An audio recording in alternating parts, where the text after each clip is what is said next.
in Efteling again, and it's raining again, like always. It just got worse, actually. It's so annoying every time we come here. It's so wet. First thing we did today, Flying Dutchman. We always go straight to Baron, but today the priorities were different because we're here for 2 days on this trip. The next day that we're coming here, Flying Dutchman would not be open, neither George and the Dragons, which are open today, and Raveleijn, the show, is not going to be open as well. Yeah. Where do you need to go?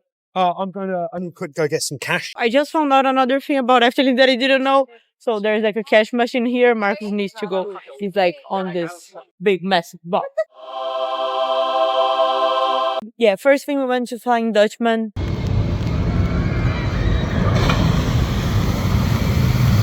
Then we went on Python. Because George and the Dragons wasn't open yet. So we went on Python second to stay in the area. It was almost a walk-on by the time Baron was over like 30 45 minutes. Yeah. Quite a busy-ish day today. And our priority was George and the Dragons. So we wanted to stay in the area and be ready for George and the Dragons as soon as it was open. By the time we left Flying Dutchman, we saw that George and the Dragons were already testing. So we went on Python, and when we got to the station on Python, we could see through the windows that George and the Dragons was open and there was people on the train. The trains were not even half full. So we ran to George and the Dragons after. We're finally doing George and the Dragons, and it's my 4th time here. It's the first time that it's open. Yeah, we've got front row on the fireside. It's only open for like 10 days throughout the Christmas period. So we're quite lucky to get this on now.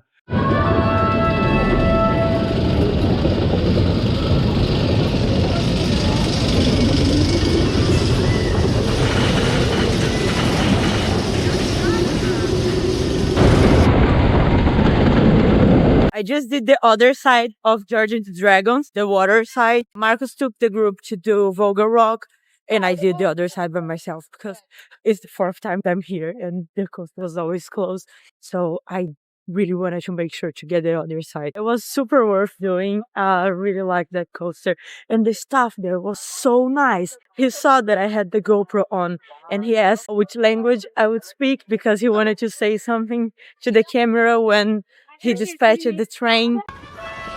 Enjoy the front row POV viewers at home. Hey! See, stuff here is super nice. When we did for the first time that I was with Marcus, we were in the fireside and we lost. It's a racing coaster. This time that I went by myself, I was in the water side and we won. When we got back to the station, the same staff was like cheering and talking to the camera again. He actually called someone else, like another staff, to like talk to the camera saying, oh, she won, she won.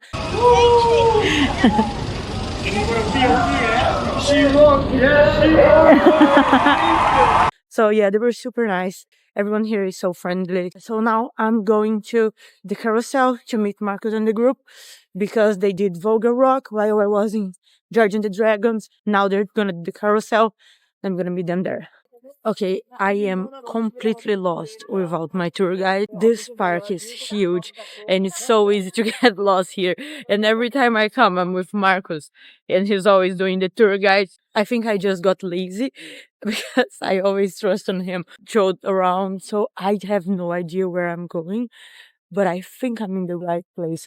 For a second, I thought I ended up in the fairytale forest and I did not want to go there because I would just get lost there forever.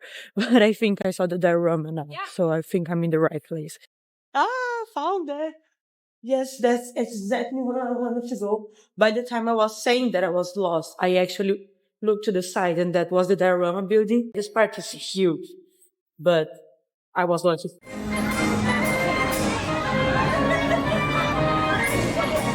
We've just done the Carousel. I really like coming here. It's like, Did you actually went on the Carousel? no. Everyone else went on the Carousel, yeah. Okay. But no, I put everyone on the Carousel and did some emails. But I always like coming here and showing people this because it's got a bit of Efteling history. It's about 120 years old, although Efteling's only 72 years old. So what they did, they brought in the Carousel when Efteling first opened. What it does, it travels from town to town. The lead designer at the time he used to go on this as a child, so we tracked it down, brought it into Efteling, and it's been here ever since. So it's been here for about 72 years, I think now. But it is a very, very old carousel. Not the oldest in the world. That is also in Efteling as well. Used to be done by horse and rope with horse pulling it around. It's just around in the older part of Efteling. But yeah, they have some very, very old carousels here. So the other thing that they had inside the same building as the carousel is the diorama that has like a separate entrance right here. The diorama is a model of slightly little town models. There is one bit that looks very similar to the stage setup of Raveleijn, the show. So that's quite cool, the way sort of like it all ties into each other there.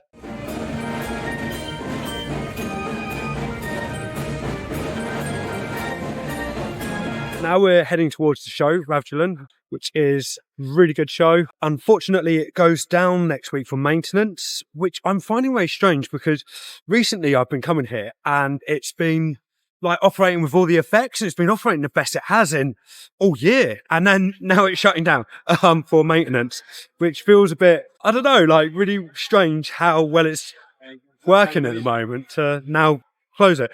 But hopefully that'll make things better and more reliable for next year. Efteling is open during the whole year, like 360 days. That means that when you come here, you can find things that are going to be down because they're going to be on maintenance. This is why next time we're here, there's going to be like a lot of things down. And we're going to try to use this day to do all of them. So if you're planning a trip to Efteling, just make sure to check in advance if they have anything scheduled for maintenance by the time you're planning to go. Sometimes it can be something quite big. Like, I think it would be really sad if Baron was down, and I've had that twice. Or Flying Dutchman. Yeah. Flying Dutchman is still my favorite. And I would hate to come here if it's closed. I mean, I am next week, but at least we're having the chance to do this now. So that's exactly what happened. We were actually supposed to come here on the 2 days on this tour. We were going to get all of this closed to both days. Marcus checked in advance and he actually changed the order of the days of the tour in order to be able to come to Efteling in a day that all these rides were going to be open. So tomorrow morning we're at Europa Park, which is only a nice 6-hour drive from here. But it's going to be so worth it to get on the George and the Dragon. Yeah. Obviously your first time on the George and the Dragon, so it's worth it. Yeah.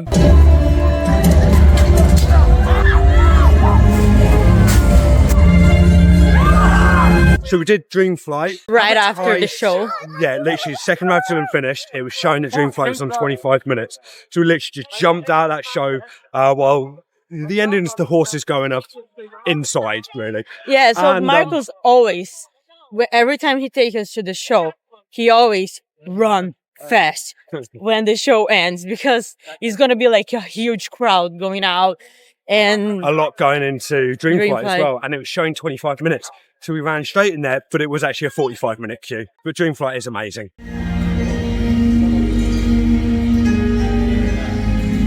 I had to split up with Marcus and the group again. They are doing the Madhouse, Villa Volta, which is right here. We did last time we were here, so we already said our thoughts about it on our previous video. I like Madhouses, Marcus doesn't, and this was the first Madhouse ever, and I think it fits the park perfectly.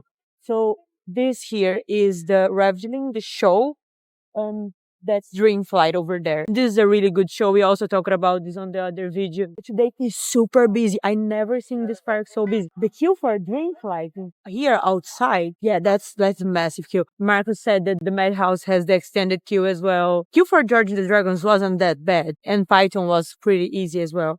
We're leaving Efteling because we want a photo in the front entrance.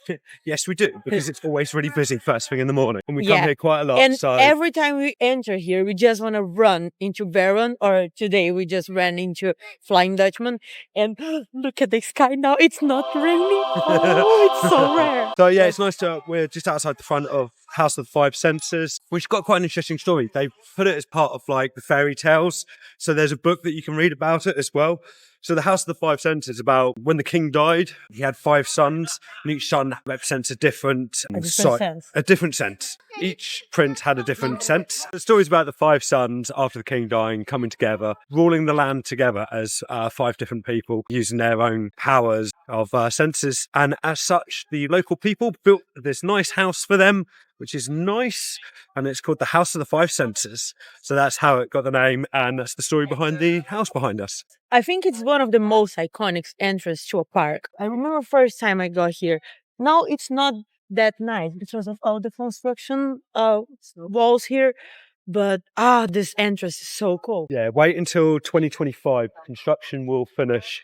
It's been delayed by a year. It's for the new Efteling Hotel because the company building the hotel went bankrupt. So Efteling's had to step in and sort it out. But yeah, that should be resuming shortly. And then 2025, that hotel's going to open and it's going to look so great when it's all lit up together. We went here for 2 days in December and now 2 more days now in January. And I didn't pay for any of these tickets because I have an annual pass for Europa Park and for Tripsdrill. So Marcus has the Efteling annual pass. I don't. But with these annual passes that I have, I can have 1 free ticket for Efteling per year. In December, I used my Europa Park and Tripsdrill. And now because it's another year, I'm using again Tripsdrill and Europa Park. So it's really cool. We always say how much we love to get annual passes for parks, even if it's a park that we don't go often. I only went once to Tripsdrill, but I came 2 days in Efteling, 1 day in Liseberg, 1 day in Nigloland, and 1 day in Tripsdrill. So it's worth it. For the price that I paid on the annual pass, it was already worth it. It's always worth it to check all the parks that has partnerships with another park to see if it's worth it to get an annual pass. Plus we have discount, like Marcus don't pay for parking because he has the annual pass for Efteling, and discount on merch and food. We've got so many season passes So many, now. so many. It sounds crazy, but it does save us so much money. Like at Dollywood, you've got the season pass, you get 2 free Friends tickets. You got 50% off at Yeah, Kentucky we were Kingdom. spending 2 days in Dollywood. So I got the annual passes and got 2 free tickets. So it was 2 days free for me because I had the annual pass. And I'm like free with the annual pass, but like 2 free tickets to Marcus. So we split the cost of the annual pass And parking and all the discounts that I said. And then 50% discount at Kentucky Kingdom. Our group has just been on Symbolica. We were doing something else, taking a photo. Where are we going now? Are we going to We're going to go Baron? meet the group on Symbolica, and then we're going to go on a roller coaster because it's been a few hours now. Yeah. So. And we still haven't been on Baron today because, like we said, prior today was not Baron because Baron's going to be open next time. But it's still a really good coaster, so we still want to do it.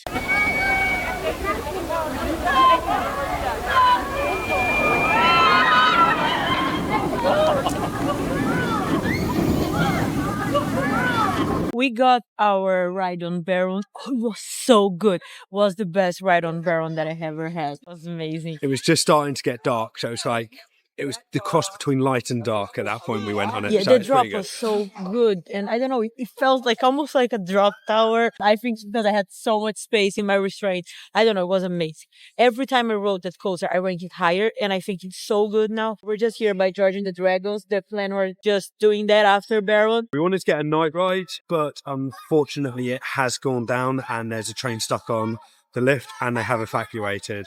So we're just here waiting because... We're going to be here again this week. Everything else will be open. Yeah, we've done everything else that we wanted to do today. The priority is George and the Dragon and Flying Dutchman, which we've done, and see Raveleijn. We just want to get on one final night ride on George and the Dragon and then go. We got a long drive tonight and then we're back on Tuesday to do everything else. Yeah, so we're just here, basically just waiting. This area looks so good at night. George and the Dragons is now all lit.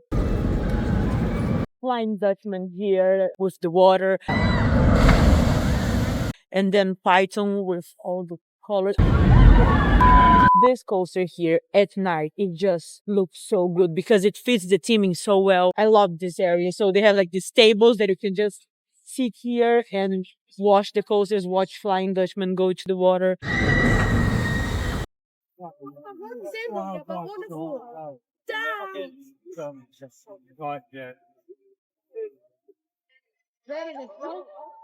Ooh, you got a pipe in the buff?